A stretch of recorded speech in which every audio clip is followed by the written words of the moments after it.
Testing, testing. 1, 2, 3. Hello, everybody. Welcome to the stream.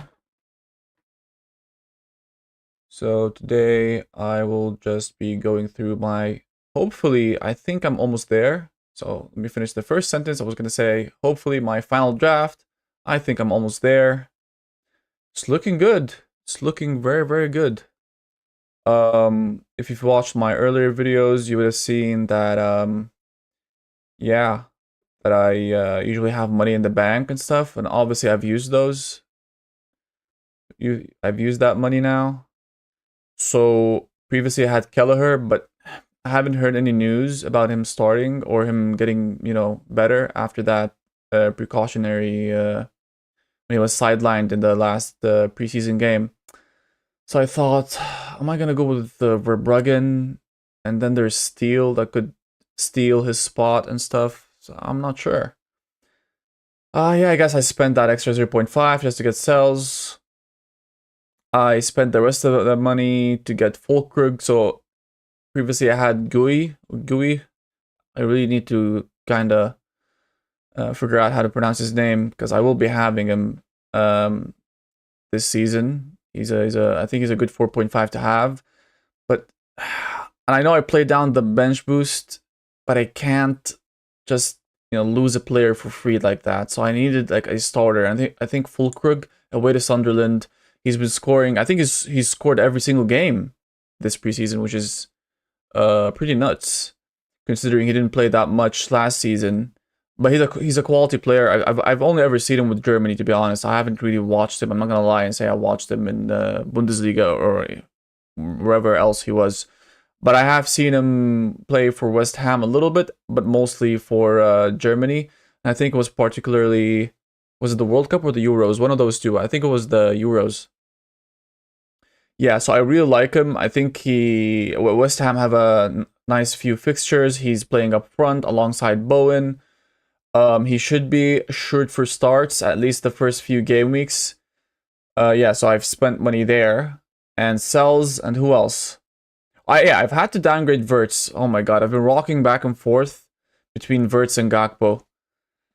I mean, listen, I think the latest news is that Isak is kind of being forced to stay at Newcastle. I mean, if he's being forced to stay at Newcastle, that means Gakpo has that left spot for himself. And I think Verts will get, I mean, can I even say he's going to get better minutes? Who's going to compete on that left wing?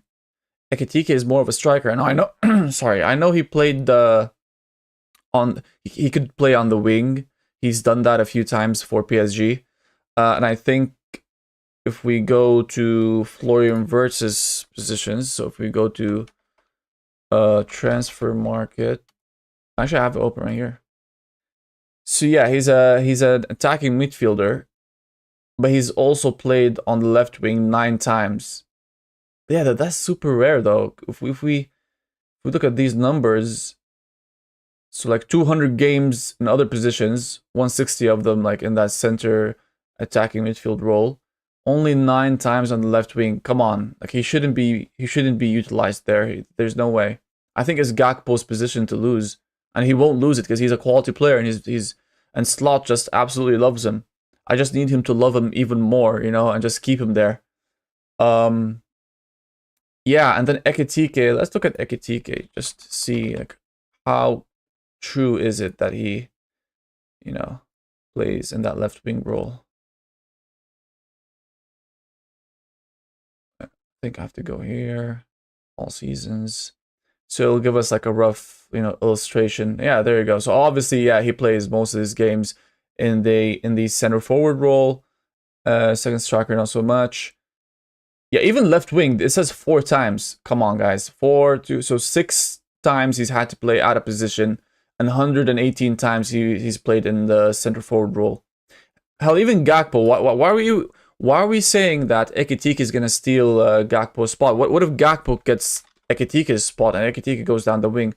Like, why is Gakpo the scapegoat? Why is he the first player that's going to sacrifice his position? What if he's the one that gets other people's positions?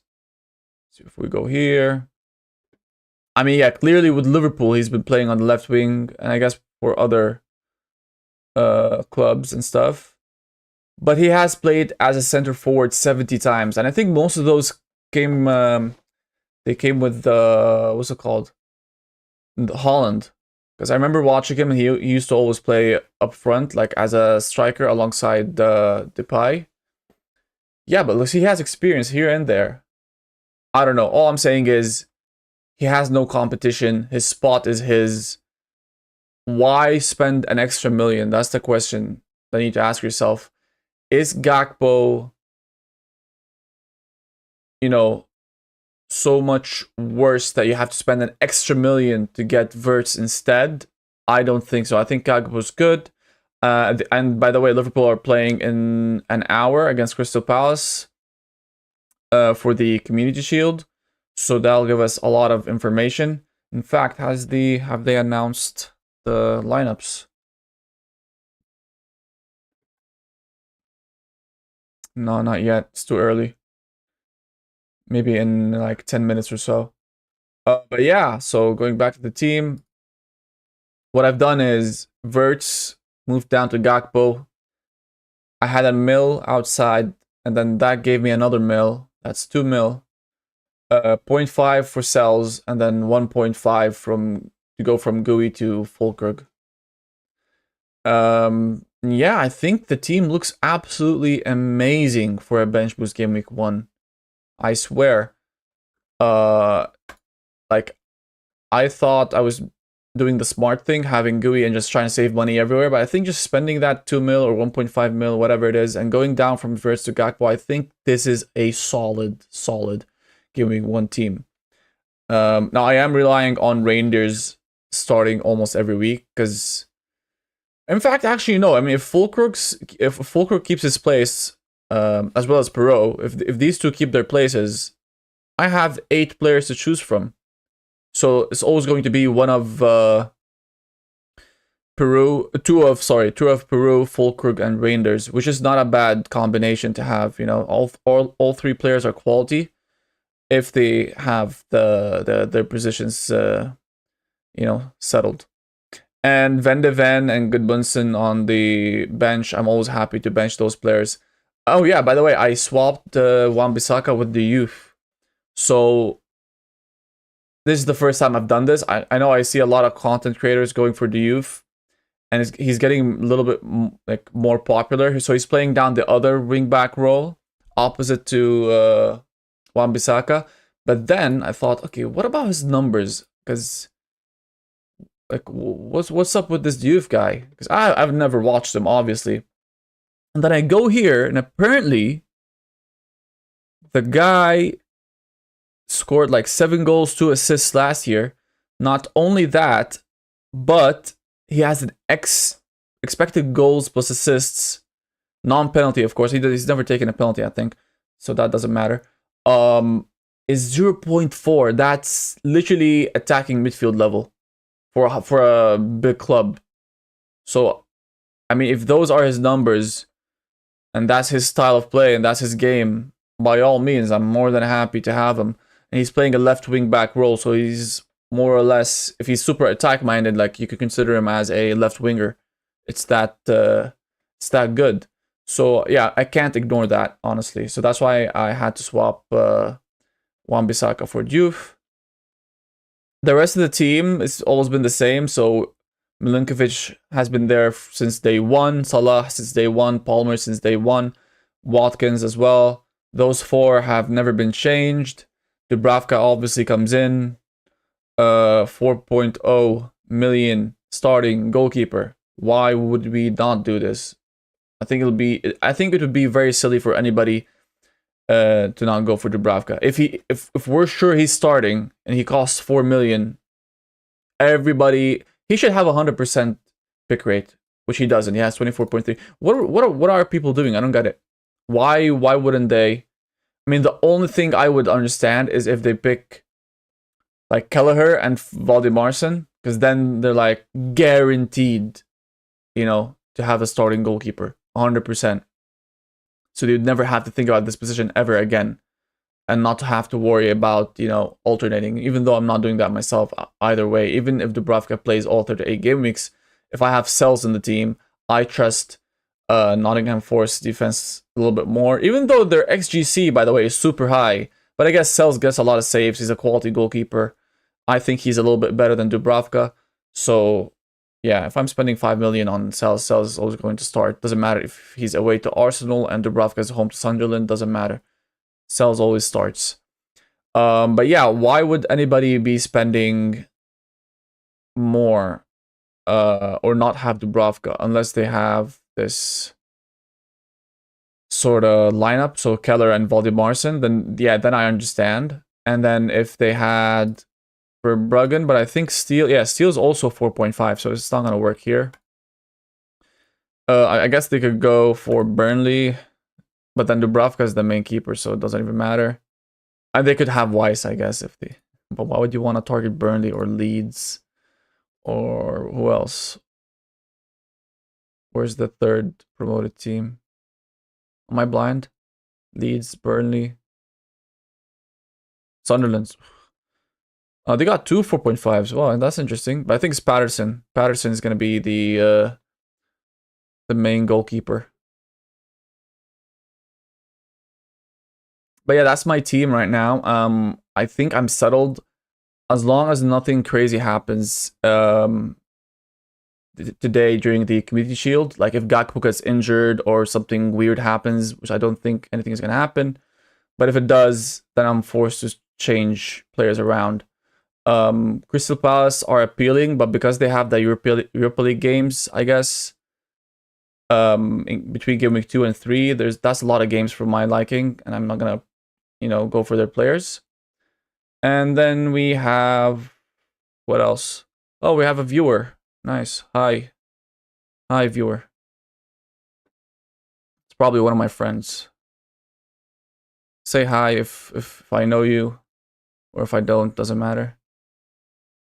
Yeah, what else? Yeah, but anyway, I'm settled on this team, I guess. I see no fault unless you see something problematic, but I'm loving this for a bench boost game week 1. And I've actually started prepping and, to check what it would look like if I go through with this. Let me refresh here. Yeah. So game week 1 would look like this. Wait, why do I still have Keller? 1 second. Yeah, no. Game week 1 would look like this. Come on, that's a gorgeous team. That's an absolutely gorgeous team. Yeah. I mean, I know Reinders. He scored 2 goals yesterday. He should be starting. Who else is going to start? Especially with Rodri out. Like, who else? This is my only worry. But I'm reassured by having these 2 strikers. Hopefully, I just need 2 of these 3 to play. Honestly, that's all I want, and then I'd have no problems going forward. I think Rangers is gonna start the season, but what I'm saying is, the first 6 game weeks, I really don't want to be spending transfers on these 3, so I just need 2 of them to start. Yeah, and game week 2 would look like this. So obviously we wouldn't be playing our Leeds players away to Arsenal. Why do I have Cells outside? No. I don't care if Dubravka has Sunderland. Cells goes there. Van de Ven, yeah, away to City. I'm happy playing. I know this looks weird because you got 2 West Ham versus 2 Chelsea, but hey, that's gonna happen. You can't escape this. This is just part of the game. You have 11 players playing. They're gonna play each other. I mean, I could use a transfer, of course, but for what? I don't see a reason. If 2 out of these 4 players return, that's a good return. People sometimes put a lot of thought into this, like, oh yeah, I can't have my players playing each other because you have to maximize the points, and then you're not doing that if they play each other. But you never know, because you never know who's gonna score, who's gonna get the and with the defensive contributions points. I mean, Chalobah could easily get the points. Even if he concedes and loses his clean sheet, he could be getting 4 points. If he does well defensively, Palmer can score, Fulkrug can score. Like, I don't see an issue with them playing each other. Game week 3 would look like this. Now again, we're going back to this West Ham versus Forest thing. So we have 2 players against our 2 other defenders. But in this instance, I think Perot is going to be better at home to Newcastle. I don't trust Newcastle's defense this year. And again, the team looks absolutely fine. And Salah Gakpo, I don't mind them playing Arsenal. Like, Arsenal aren't infallible. It's possible to score against them. And if anybody's going to do it, it's going to be these 2. So I don't mind playing them. Yeah, and the bench doesn't even look that bad. If you think about it. Like, I could play any one of these players. Except Goodmanson. Game week 4. And bear in mind, we haven't even used a transfer yet. Not a single transfer. Yeah, now I think it's a little bit of an overkill if I do Milinkovic and Sells. But what are my options? Yeah, it's a bit tricky. I mean, at that stage, I might just use transfers. Maybe transfer down. Oh, actually, we'll look at this guy. But then, yeah, no, this week is gonna be tricky. This one, game week 4. But I got 3 transfers, so I'll sort it out somehow. It's not a big deal. We'll have so much more information by then anyways. We'll know the transfer window should be closed, and we'll know who's playing where, who's playing how many minutes, what the teams are looking, how they're going to perform this season. Yeah, 3 game weeks is a lot of information. A lot of information. That's why most people tend to like wildcard during this period, like 3, 4, 5, because like I said just now, the transfer window would have closed. You're more sure of who's going to play, and you're sure where they're going to play. If they're playing a bit more advanced, or they're playing a little bit behind or deeper than they're used to. Yeah, who's on set pieces. Those things could be cleared up in the first few game weeks. But yeah, honestly, I keep going back to this. I think the team looks perfect if, nothing happens today with injuries, or if nothing happens with Van de Ven maybe against PSG. I mean, yeah, that game is gonna look funny when I watch it. Because PSG are a very attacking team, and I know what's going to happen, or what's likely to happen, which is they're gonna get annihilated again. I mean, PSG are better than Bayern, in my opinion. And if Bayern got 4, and they could have gotten more, they could have easily gotten more. PSG is going to be a very tough game for Spurs. But I'm trying not to let that put me off. Because out of the other 4.5 central defenders, I don't think there's anybody else that I could use for Game Week 1 bench boost.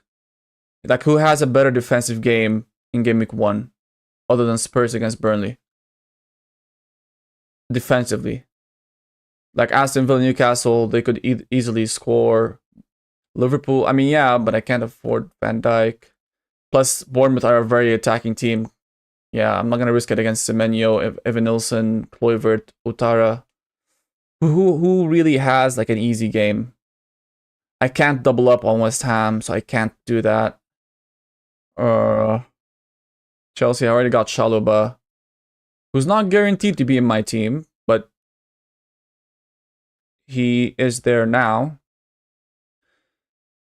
Yeah, I see no other option than having Van de Ven for a bench boost game week 1. Had I not been bench boosting, would I have had somebody else? Yeah, I might have had Mark Gay or Gahey. If we look at the fixture ticker, I think we got some nice fixtures.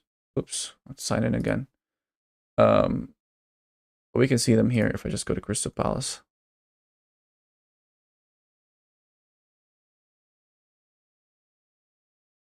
We're actually not so. I mean, against Forest have been toothless in the preseason games. That's not a bad game for a clean sheet. That's not a bad game at all. I think them losing Elanga, they lost that pace. So it's not that easy to play the long ball anymore. And Woods, I mean, he's gotten older. He's still a quality player, of course, but you gotta feed him. You need those wingers. Hudson-Odoi doesn't scare me. Elanga was that beast down the wing. I think he was the biggest danger. And they're gonna lose a lot going forward. Nottingham Forest, and I think in preseason they haven't scored that much anyways. So yeah, Gahey against Forest is fine. Sunderland, of course, fine. West Ham's fine. Maybe not against Aston Villa, especially away. Yeah, he has nice fixtures. It's just that Bayern game literally changed everything. I know they have injuries and stuff, but I watched them in the other games and they looked fine. But then against Bayern, if they conceded 4 and there was like an element of luck or like, it was like an unfortunate kind of goal here and there. No, they should have conceded way more. I think they were lucky to escape with 4. That's the thing. I'm gonna watch the PSG game very, very closely. I'm gonna be watching Van de Ven very, very closely because they have nice fixtures. No, I would have bought them either way, even if I wasn't bench boosting. But yeah, I can see there's two. There's still a viewer. You want to discuss your team or something, or you want to ask questions, or you want to advise me on something.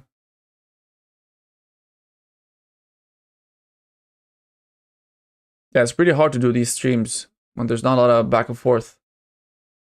Because obviously I've done my research on the team prior to the stream. Yeah. Peru, I'm also not sure about. Because why didn't he start all his game last year? Because when I checked his numbers, are very good numbers in my opinion. But I was just wondering why he only started 36. So he missed 10 games. Well, he didn't miss them. He could have played or like been substituted in. But 10 games is a lot of games, Yeah, but 19 goals, 7 assists. That's very high quality, even for a championship side. Yeah, no, I like Peru for 5.5 and on pens. I can't fault them. Like, you're getting what you pay for and more. And what I do usually with these players that I haven't seen that much of, I actually go on YouTube and like watch their highlights and their like all the goals they scored, and I try to watch and see like, were they lucky with these goals? Were they just tap-ins? Were they, these fluky goals where it's like a pinball in the box and then it just falls to him and he just puts it in? If it's that type of goal that's hard to replicate, then yeah, I'm not going to be that excited about the player. But no, Peru, like, he gets the pass, he maybe dribbles past a player or two and then shoots, and he's, I don't know, he showed me that he's a very clinical finisher. Maybe just one goal was that type of pinball goal, I would say, but like the other 18 were quality. He's a quality player, and he's still young, I think. How old is he? Okay, 26. I mean, in football terms, he's not that young, but he is young. And yeah, he's a quality player. And looking at his other seasons, I mean, he was with Swansea, 22 goals, 6 assists. What was his XGA non-penalty? 48, 36, 40, 68, 46, 60. So let's say, oh yeah, an average of like 0.5. What's Watkins, for example? Just to compare him to Watkins. Is Watkins that much better than Peru, numbers-wise, at least? I know he plays in the Premier League, which is a harder league, but yeah, he's better. He's slightly better. And that's without penalties, so he could have been... Yeah, but I have both, so it doesn't matter. Yeah, both Watkins and Peru. What about Fulkrug? So we just added him yesterday. Let's see. Again, he looked brilliant in preseason. Fulkrug. Am I not typing it correctly? F-U-L-L. Full. Oh, it's actually... Okay, it's double L. There we go. How old is he? 32. Yeah, he's getting older. He's getting older. But yeah, before coming to West Ham, he had 27 goals and 29... Oh, wait, that's not the goals. Oops, 12 goals. Not that impressive anymore. Yeah, he actually had a not such a nice season last season. But But I guess he was injured. He was in and out of the team. He was being substituted a lot. That kind of affects a player. But in terms of chances, I mean, yeah, 0.45 non-penalty XGA. That's pretty good. It's pretty good. Especially since we won't have him for that long. But I can't ignore, if I'm bench boosting, I can't ignore, you know, that Sunderland fixture. It looks too good, in my opinion. Because, like, what's the most ideal fixture to target in this Gameweek 1? Liverpool, obviously, but I got Gakpo and Salah. Brighton, Fulham is a little bit tricky. I mean, I don't know how have Fulham actually fared in preseason. Fulham fixtures, how have they done?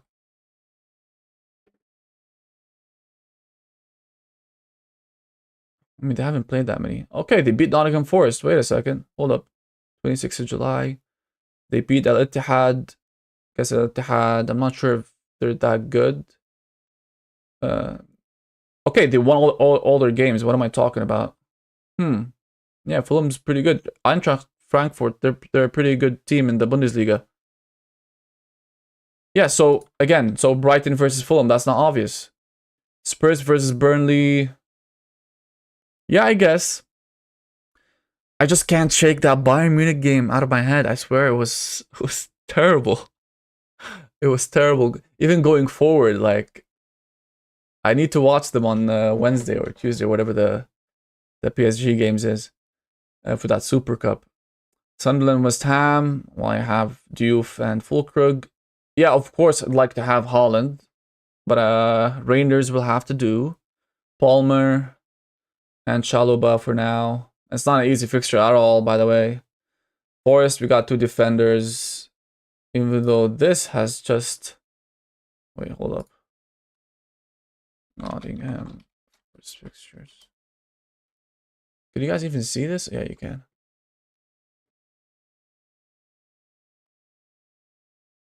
Yeah, they lost. Wait, hold up. Okay. Chesterfield, but that's like a championship, or is it a League 1 team? Not even sure. Monaco's decent.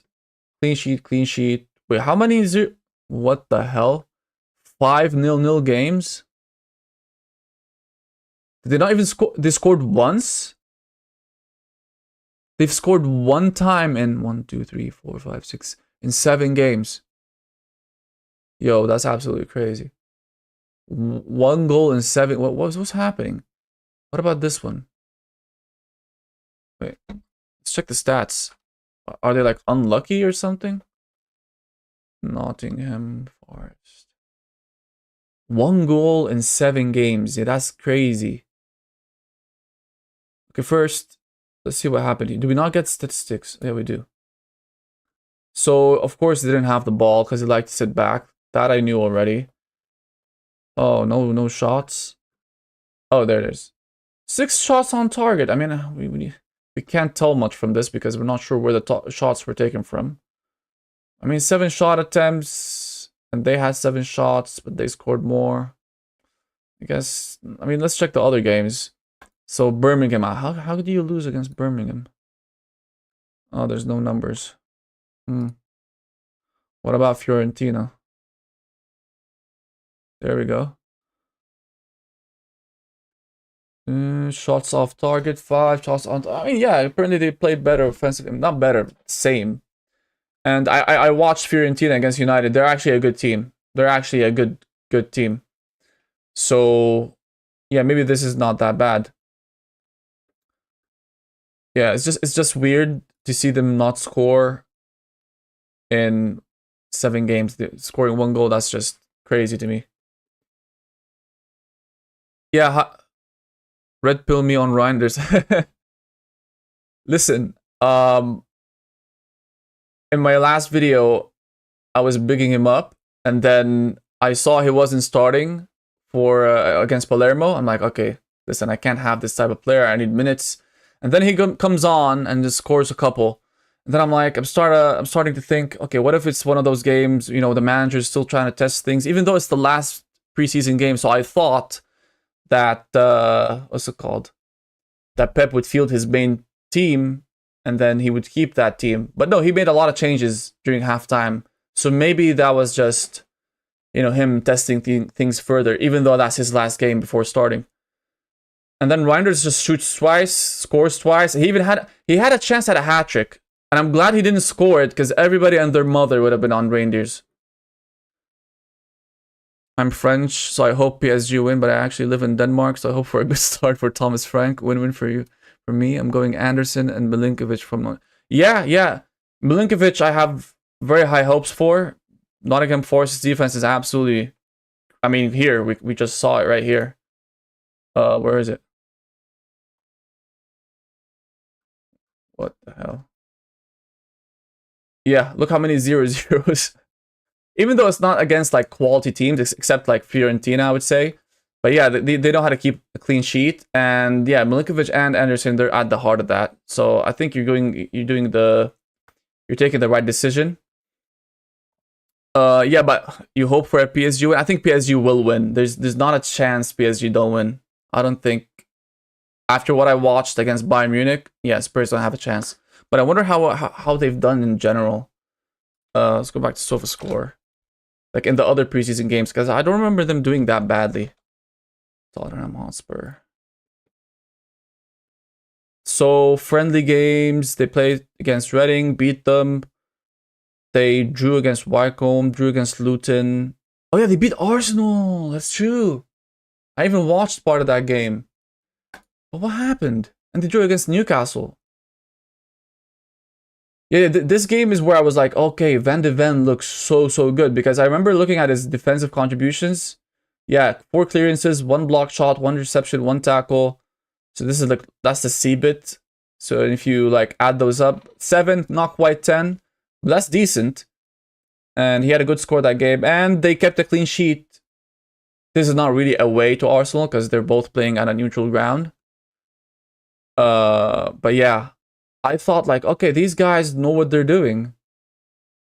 And then Newcastle 1-1, but this hurt me a little bit. I mean, let's look at the lineup again. Like,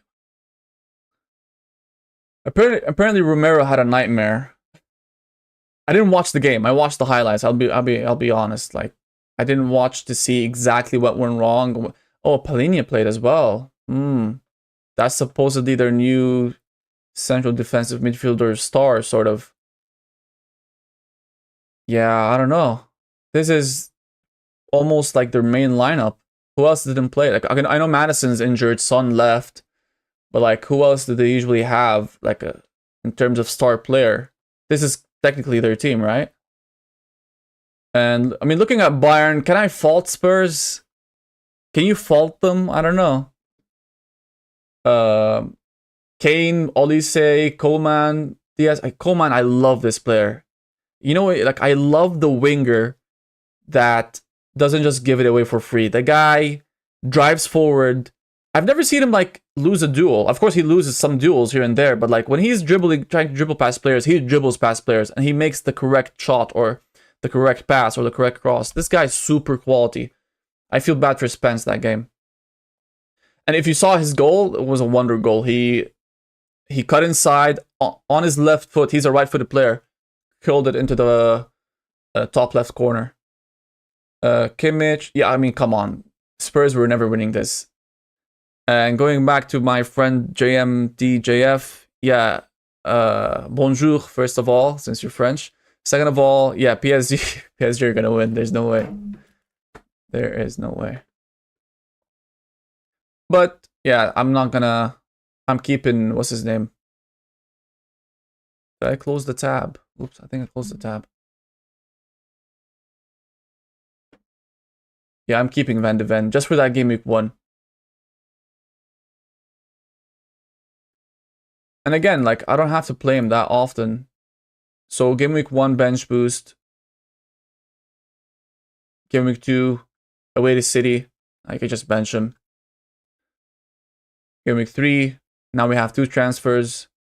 He's home to Bournemouth. But again, Bournemouth lost their defenders, not their strikers.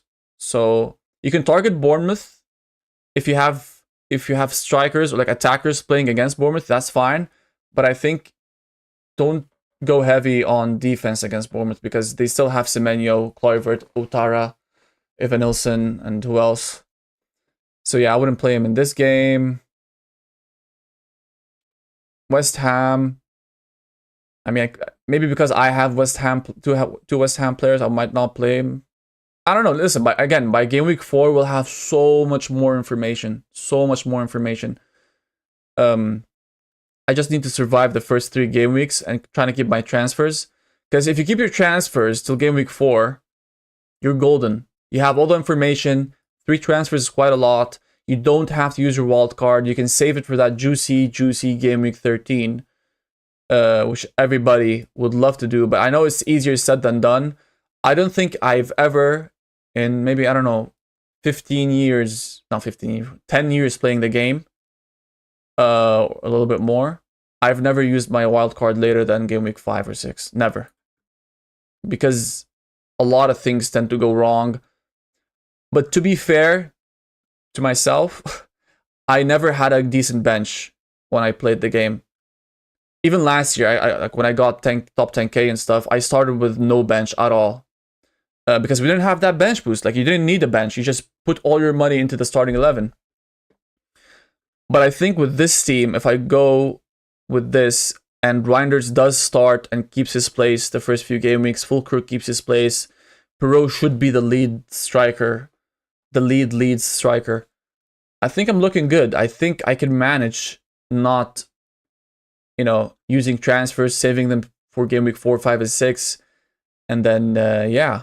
And then I can save the wild card for these fixtures. Game week 13.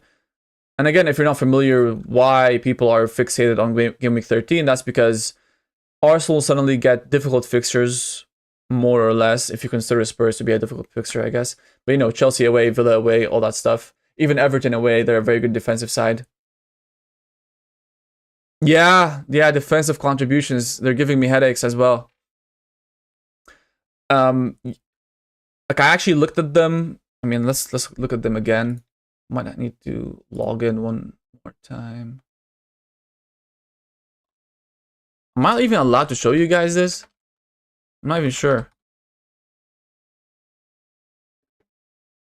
Who cares? So if you click here, so this is Fantasy Football Scout. I urge everybody to go there to you know, like, subscribe and stuff. They're very helpful. They're very useful. They have a lot of useful tools. One of which is this one. So this just shows you the defensive contribution points that they would have gotten last year. Yeah, and I'm sorting it by defensive contributions. Obviously, Tarkovsky, they even FPL announced like he would have destroyed the world with this defensive contributions. Bednarik, but that's because Southampton were terrible. They were getting targeted. So obviously he's going to get those points, but he conceded lots of goals, as you can see here, 57. But yeah, what I'm trying to say is they do matter. They do matter because if you add these 44 to what he actually got, which is 105, that's 149, right? Now, if we go back here and we go to transfers, let's just look at defenders. The highest scoring defender last year was Gvardiol at 153. Now, Tarkovsky would have gotten 149, and then where's Gvardiol? Gvardiol got 10. So you're telling me Tarkovsky got 149 and Gvardiol got 163. That's 14 points difference. Meanwhile, this guy is 6 million, plays for one of the best teams, and he even started 36 games. So we can't even say, oh, maybe it was Pep Roulette or something. No, it wasn't. He started 36 games, and he's only 10 or so points off of Tarkovsky. So yeah, they're a headache. I agree with you, but we gotta take them into account. We have to figure out who's the new Tarkovsky, or maybe get Tarkovsky. So that's why I went for Shalobah, for example. So if we go, I mean, let's look at his numbers last year. 93 is pretty bad, but he only started 23 games. If you give him another 13 games, for example, because I think, how many did Tarkovsky start? Let's go here. Okay, 33. And Shalba got 23. I mean, he could have in 10 games. Come on, he could have gotten 20 more points or something, or 30 more points even, easily. I think 30 more points. 20, 30, whatever. And then let's look at his defensive contributions. What those would have looked like. Chalobah, how many do you get, Chalobah? 18. 18 from 23. If you've given him 10 more games, don't you think he could have gotten 30, for example? So that's why I'm thinking, okay, at 5 million, Colwell's injured. Chalobah has to come in. He was already going to be partnering Colwell. So now, if anything, he should be the primary center back for a very, very good Chelsea side. I mean, speaking of PSG, they're the ones who stopped PSG during the World Cup final. And they looked very, very good. They should have conceded that game. I saw PSG's chances. I think they should have conceded, but they didn't. And yeah, they've looked solid. And I think Chalobah's going to come good. And I think he got some returns, like some attacking returns last year. Yeah, 3 goals, 1 assist from a 2 XG. That's pretty good. Apparently, he's also had 3 goals in the past. I think it was with Chelsea when he got his first chance. Yeah, I think Chalobah's being slept on. If he's starting for this Chelsea side and he has these juicy fixtures, you gotta go for him. Yeah, these are nice fixtures. Yeah, Chelsea deserved the win. Honestly, I was for PSG. I don't really like Chelsea that much. But listen. The better team won. That's fine. I don't think PSG are even sad about it. Come on, once you win the Champions League, you're like you wouldn't care about a silly Club World Cup. Bulgard started 6-7 preseason matches for Villa at 4 million. Bulgard. Hold up. Bulgard. There's a lot of these 4 million players that people like myself, because I wasn't aware of Bulgard, and he hasn't been mentioned that much maybe by the most popular content creators. The ones I mainly watch are like the FPL Wire and Let's Talk FPL, and even FPL Focal, if you guys know. So these are the 3 main ones I watch. But yeah, Bulgard. So he started 5 games last year. But I mean, he's not gonna. He said he started 6 out of 7. I mean, that's quite a lot actually. Let's. I have it open somewhere. Wait. Somewhere here. They have a list of preseason minutes and stuff, so maybe we can check it over there. Tools. Nope.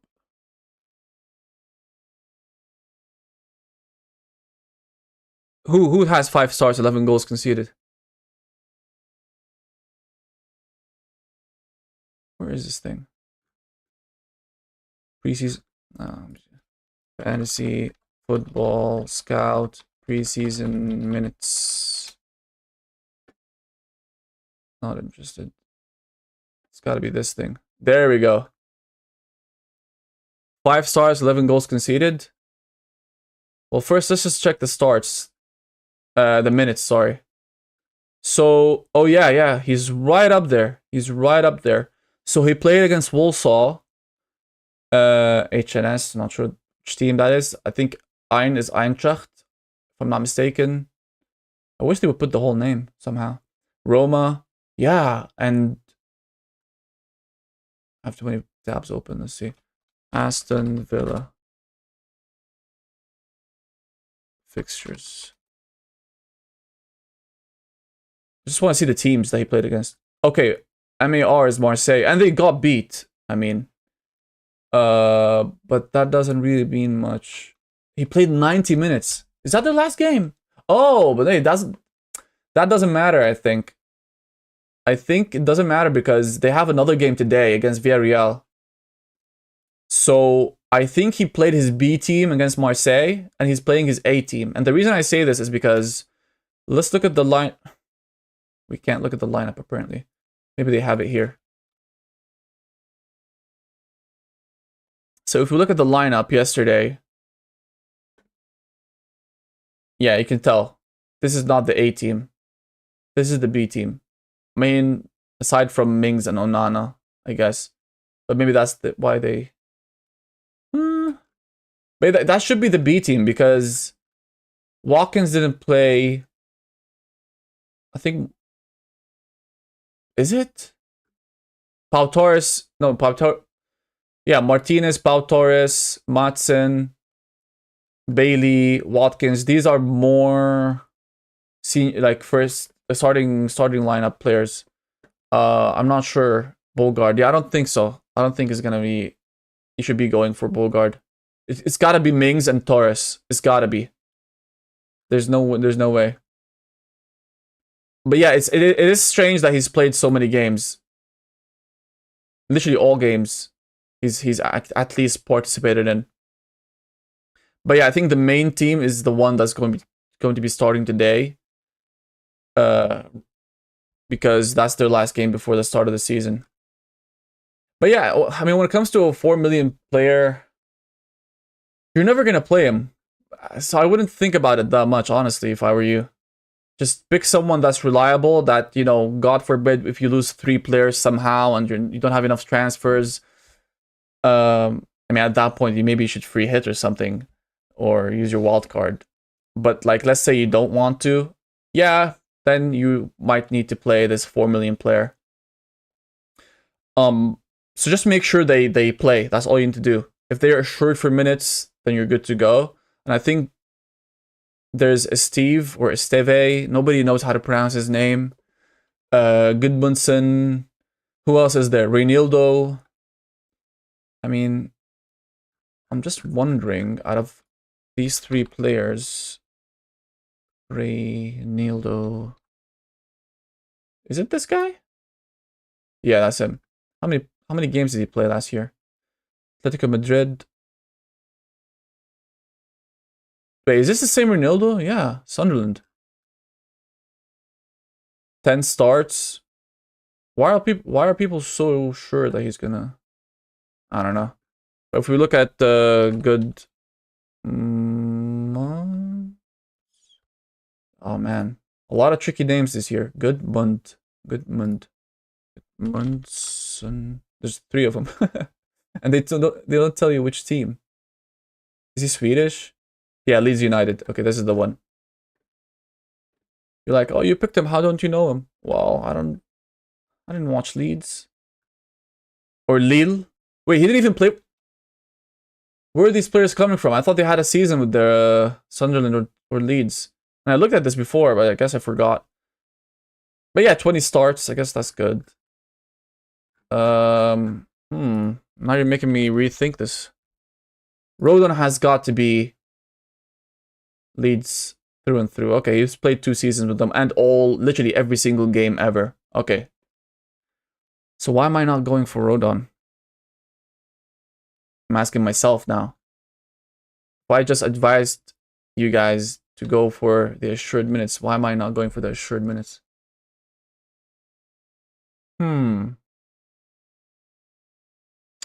I guess practice what I preach.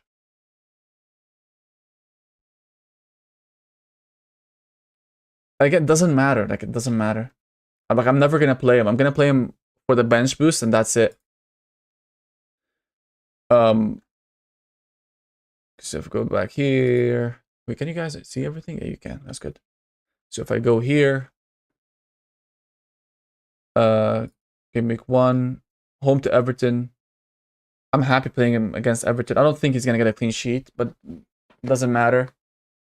Again, in my previous video, I said if I can get 2, 2, 2, and 2. I swear, if I get 8 points, I'm happy. Give me 8 points, I'll take it. I'm not really fussed about bench boost. I just want to get rid of it. I want to take money out of this. So after I'm done with this, Olkrook or Perot, one of those two is gonna become a Guyu, whatever, however you pronounce his name. And I'm gonna take that 1 mil or 1.5 mil and invest it somewhere else. But going back to my point about the 4 million defender, yeah, never gonna play him. Not gonna play him against Newcastle. Not gonna play him against Fulham. I always have players like I can use instead. And let's say I hate playing against Arsenal away, so I'll just take Milinkovic and put Van de Ven. Like it's that easy. But I actually would like Milinkovic in that game. I think that's the game where he can get his defensive contributions. Or is it? Because they don't play long balls. Yeah, they do. They do cross a lot, Arsenal. So clearances should be good. Tielemans or Rutter? Tielemans if he has penalties. Rutter, Jorginho Rutter. I mean, is he also 6 million? Double check.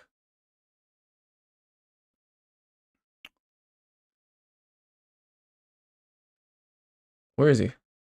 Jorginho, that's him. I don't know. I really don't know. For 6 million, that's quite a lot of money. Tielemans, we're not sure if he's on penalties. If he was on penalties, hell yeah, obviously get Tielemans. It doesn't need shouldn't even be a question. But Rutter, on the other hand, I mean, how have Brighton played? You gotta take the preseason into account. And also, what are his minutes? Let's look at his minutes. Hopefully, I'm allowed to do this. I'm not sure if Fantasy Football Scout allow this. But hey, if they watch this stream or something, just drop a comment and tell me you're not allowed or something, and I'll stop. But I'm gonna go ahead. Oh yeah, he had the most minutes. He has the most minutes in the preseason for Brighton. Him and Steele. Wait, is Steele the main goalkeeper? Hold up. Where's Verbruggen? It doesn't matter. I'm not going for him anyways. Hi Yassine. Hey brother, is Haaland must have in bench boost at Gameweek 1? No, he's not a must have. Because I think it's very difficult to fit both Salah and Haaland. I don't think that's gonna be possible. You're gonna be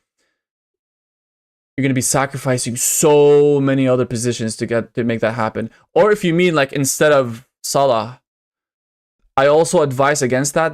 And the reason I advise against that is because they're the same price, and Salah gets an extra point for a goal.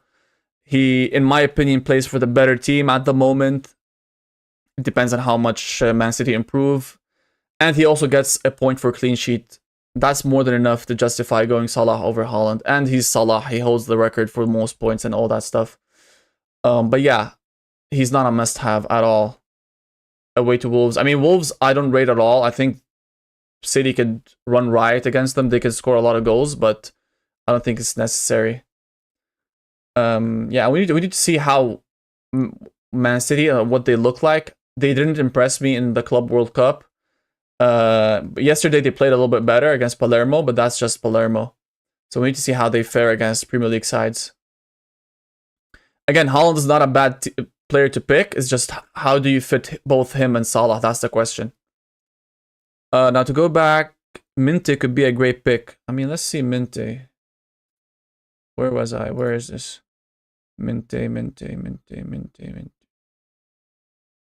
He hasn't played that much, but he did play the last game. Again, guys, I think the last game is the most important game, technically. So whoever has most minutes in the last game should be an indication that they're going to start the season. So Minte, yeah, he started the last game and played most of the minutes. So he should be good. And he has 2 goals. And somebody else asked about Rutter. So if we look at this analysis, yeah, 84 minutes last game. That means he's starting, in my opinion. 1 goal, 3 assists. I wonder what Fantasy Football Scout has them looking like. When was this last updated? 4th of August? That's good enough, I guess. Brighton. He scored. I think you mean Haaland. Yeah, Haaland scored against Palermo yesterday.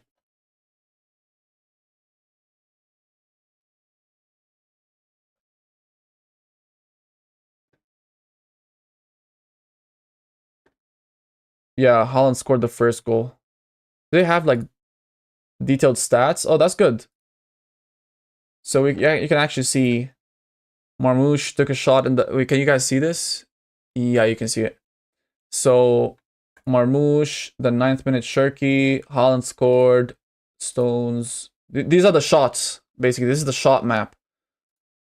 Shirky again, Rangers scored, Rangers. Yeah, so Haaland scored from his only shot. That was his only shot that game. And how long did he play for? Not that matters, but... Oh, he just played a half, I think. Yeah, no, 60 minutes. He played 60 minutes. One shot in 60 minutes? I don't know. Yeah, but 14 is a lot of money, so I wouldn't go there. But going back to the Minte and Rutter question, it is interesting. And they did... Oh, whoa, they've scored quite a lot. Wait, what's going on? Brighton. That's a lot of goals in preseason. Hold up. 3 goals, 2 goals, 2 goals, 2 goals. Yeah, that's a lot of goals. That's 10 goals in 4 games. And against Stoke, Las Palmas, Southampton, Wolfsburg are not that bad, I think. And who scored the goals? So you got Rutter.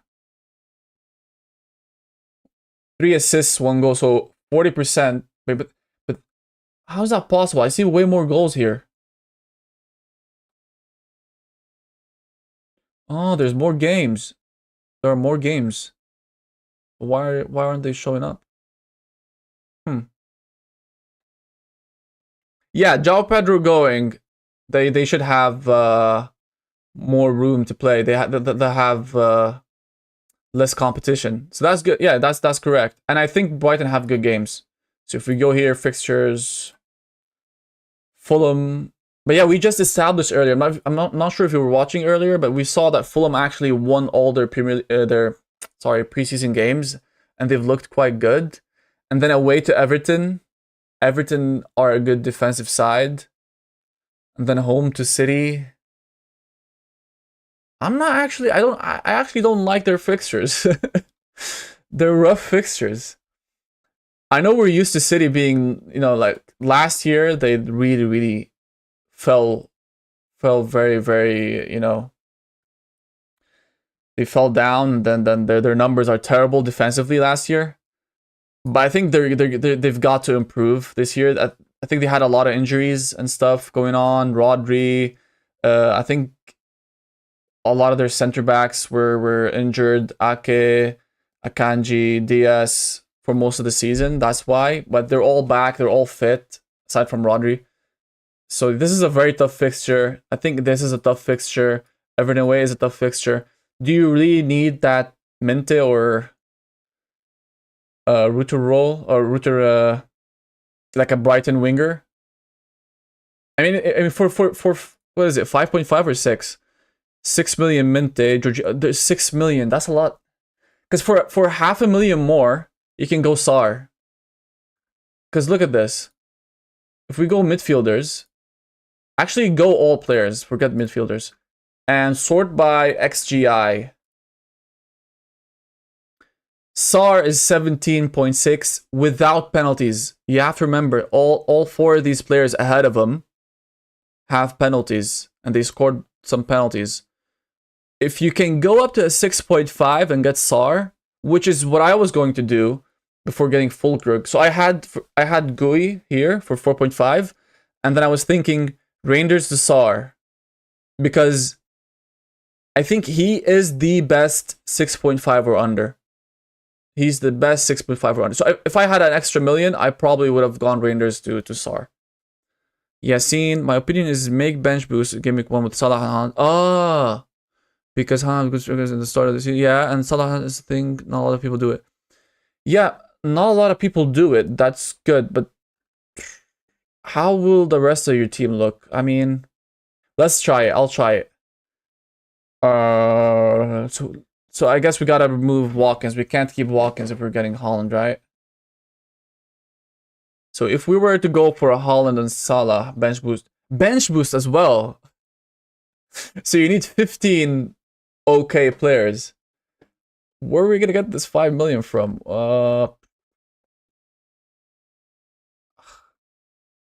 Yeah, I don't know how to do this, brother. I mean, okay, you have to lose Fernandez. Sure, let's get Sar. So I just spoke about Sar. I mean, yeah, actually, we're not that far off. 2.5. Who else? Who else can we remove? I really don't want to lose Palmer. Like, I wouldn't do this and then lose Palmer. Yeah, 2.5 is a lot of money to make up still. Yeah, it's very tough. I don't know. Do you have a draft in mind? Do you want to share your draft? I think it's very, very difficult to have both Salah and Haaland and bench boost. So you gotta choose. But having them both and bench boosting is gonna be super tricky. I mean, you have to lose Milinkovic, you have to lose Sells, Shalaba. Yeah, I think the most expensive defender you can have is a 4.5 at that point. So I could theoretically do this. This is just an example. Who's a good, let's say Gahey, whatever. I know there's probably a better player. Okay, so you're saying bench boost game week 1 and wildcard the second game week. I mean, I wouldn't do that because you're putting so much emphasis on bench boost. Yeah. Chelsea's first game for Sar is not that easy, but I mean, when you're buying players, you're not buying them. You can't expect them to have excellent fixtures throughout. Sar was getting chances against everybody, honestly. If you've watched Sar last year, he was getting chances against everybody, whether it was Liverpool, whether it was Arsenal, whether it was, doesn't matter who. He's super quick, and as much as you just complimented Chelsea and their defense, it's not that hard to imagine Sar breaking through and getting a chance, 1 or 2 chances during that game. And the rest of his fixtures look good. So remember, you're not buying a player for 1 week, you're buying him for many weeks. And he could, so against Villa, I think he could do well, even if though it's away. Chelsea are not infallible, they could be exposed. Forest. I know I have these defenders. I think statistically, numbers-wise, they should keep a clean sheet. But you know what? No, you're right. The reason I'm saying you're right is because... Here, I'll show you why. I think he's going to be too tired anyways. All of the Crystal Palace side, they're going to be way too tired. By the way, they play in 13 minutes, so I'm going to be ending the stream in a second. But I just want to look at this.